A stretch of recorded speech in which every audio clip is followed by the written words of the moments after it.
महाराष्ट्राचा मुख्यमंत्री कोण होणार या प्रश्नाचं उत्तर आज मिळण्याची शक्यता आहे। राज्याचे काळजीवाहू मुख्यमंत्री एकनाथ शिंदे, देवेंद्र फडणवीस आणि अजित पवार आज दिल्ली दौऱ्यावर जाणार आहेत। दिल्ली दौऱ्यावर असताना ते केंद्रीय गृहमंत्री अमित शहा यांची भेट घेणार आहेत आणि या भेटीमध्ये महाराष्ट्रातील मुख्यमंत्री, उपमुख्यमंत्री पदासह सत्ता स्थापनेचं सूत्र ठरण्याची शक्यता आहे। बैठकीमध्ये सत्ता स्थापनेचं सूत्र देखील ठरण्याची शक्यता आहे। अजित पवार यांनी महायुतीच्या सरकारचा नेमका कोणता पॅटर्न असणार हे स्पष्ट केलंय। त्यानंतर नवीन मुख्यमंत्री आणि 2 उपमुख्यमंत्री असं सरकार स्थापन होईल असं अजित पवार यांनी सांगितलं। तर दुसरीकडे नव्या सरकारचा शपथविधी महिन्याच्या शेवटी 30 तारखेपर्यंत व्हायला पाहिजे असं मोठं विधान देखील त्यांनी केलं। मतपत्रिकेवर निवडणुका घेण्यासाठी जन आंदोलन उभं करण्याची घोषणा काँग्रेसचे राष्ट्रीय अध्यक्ष मल्लिकार्जुन खरगे यांनी केली आहे। महाराष्ट्रात लवकरच या मागणीसाठी सह्यांची मोहीम सुरू केली जाणार आहे। भारतीय जनता पक्षाच्या नवीन अध्यक्षांची निवड पुढील महिन्यात डिसेंबरमध्ये केली जाणार आहे। संघटनेची निवडणूक निष्पक्ष आणि पारदर्शक व्हावी यासाठी पक्षानं निरीक्षकांच्या नेमणुका केल्या। इस्लामपूरमधून सलग 8वा विजय नोंदवताना जयंत पाटील यांची चांगलीच दमछाक झाली। पहिल्या फेरीपासून शेवटच्या फेरीपर्यंत मताधिक्य वाढतं ठेवण्याच्या परंपरेला दुसऱ्यांदा लढणाऱ्या निशिकांत भोसले पाटील यांनी ब्रेक लावला। निशिकांत पाटील यांनी 21 पैकी 5 फेऱ्यांमध्ये जयंत पाटील यांच्यावर आघाडी घेण्याची किमया करून दाखवली।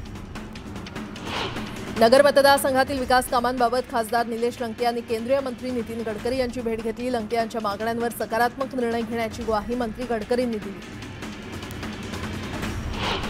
एमआयडीसी मार्फत जलवाहिनीच्या देखभाल दुरुस्तीचं काम हाती घेण्यात येणार आहे आणि या कामामुळे कळवा, मुंब्रा आणि दिवा भागाचा पाणी पुरवठा शुक्रवारी दिवसभर बंद राहील। यामुळे नागरिकांना पाणी टंचाईच्या समस्येला सामोरं जावं लागण्याची शक्यता आहे। राज्यात वर्षभरात डेंग्यूमुळे 26 जणांचा मृत्यू झाला आहे। याचवेळी हिवतापानं 20 जण दगावलेले आहेत। राज्यात हिवताप आणि डेंग्यूचे सर्वाधिक रुग्ण मुंबई महापालिकेच्या हद्दीत आढळून आले।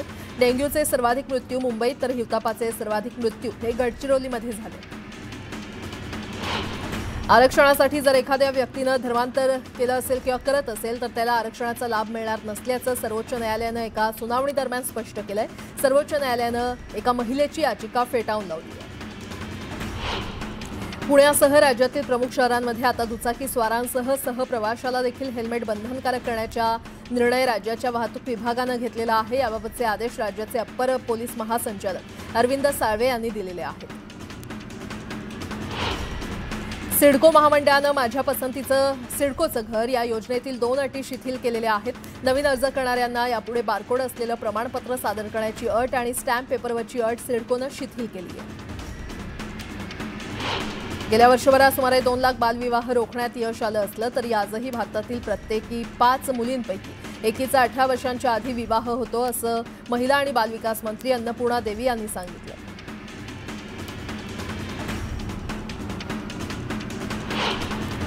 दक्षिण मध्य रेल्वेच्या नांदेड विभागातील रोटेगाव ते परसोडा स्थानकादरम्यान रेल्वेचे 27 नोव्हेंबर ते 22 डिसेंबर या कालावधीमध्ये ट्रॅफिक ब्लॉक राहणार आहे। नांदेड विभागातून धावणाऱ्या काही रेल्वे गाड्या अंशतः रद्द तर काही गाड्यांच्या वेळापत्रकात बदल करण्यात आलाय। भारतरत्न डॉक्टर बाबासाहेब आंबेडकर यांच्या महापरिनिर्वाण दिनानिमित्त प्रवाशांची अतिरिक्त गर्दी लक्षात घेऊन मध्य रेल्वे विशेष ट्रेन चालवणार आहे। 4 ते 8 डिसेंबर या कालावधीमध्ये सीएसएमटी ते नागपूर दरम्यान 10 अनारक्षित विशेष गाड्या चालवण्याचा निर्णय घेतलाय। आचारसंहितेच्या कचाट्यात अडकलेली बी फार्मसी आणि एम फार्मसी अभ्यासक्रमाची प्रवेश प्रक्रिया सुरू होण्याचा मार्ग मोकळा झालाय। पुढील 3 ते 4 दिवसात प्रवेश प्रक्रिया सुरू केली जाणार आहे। धारावीतील 25,000हून अधिक झोपड्यांचं सर्वेक्षण पूर्ण करण्यात आलंय तर आतापर्यंत सुमारे 60,000 झोपड्यांची गणना झाली आहे। यासाठी जवळपास 50 पथकं कार्यरत आहेत। सीईटी सेलनं आगामी 2025 आणि 26व्या सीईटी परीक्षांचं संभाव्य वेळापत्रक जारी केलंय।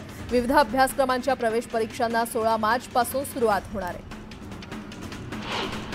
दिवसेंदिवस रेल्वेचा प्रवास जीवघेणा ठरतोय। यंदा 11 महिन्यांच्या कालावधीत कल्याण ठाणे रेल्वे मार्गावर 200 प्रवासी गर्दीचे बळी ठरलेत।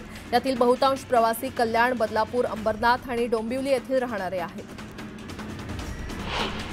उरणमध्ये गेल्या 8 महिन्यांपासून बंद असलेली एनएमएमटी बस सेवा पुन्हा सुरू झाली आहे। 7,000हून अधिक प्रवाशांना दिलासा मिळालाय। पुण्यात आरोग्य व्यवस्थेमध्ये एआयचा वापर दिवसेंदिवस वाढतोय। याच धर्तीवर आता स्मार्ट कार्ड स्मार्ट वॉर्ड उपक्रम राबवण्यास सुरुवात झालेली आहे आणि त्यामुळे रुग्णाच्या बिघडणाऱ्या स्थितीची आधीच पूर्वसूचना मिळत असून त्याद्वारे तातडीनं उपचार शक्य होत आहेत। संचेती हॉस्पिटलनं पुण्यामध्ये सर्वप्रथम हा उपक्रम सुरू केला आहे।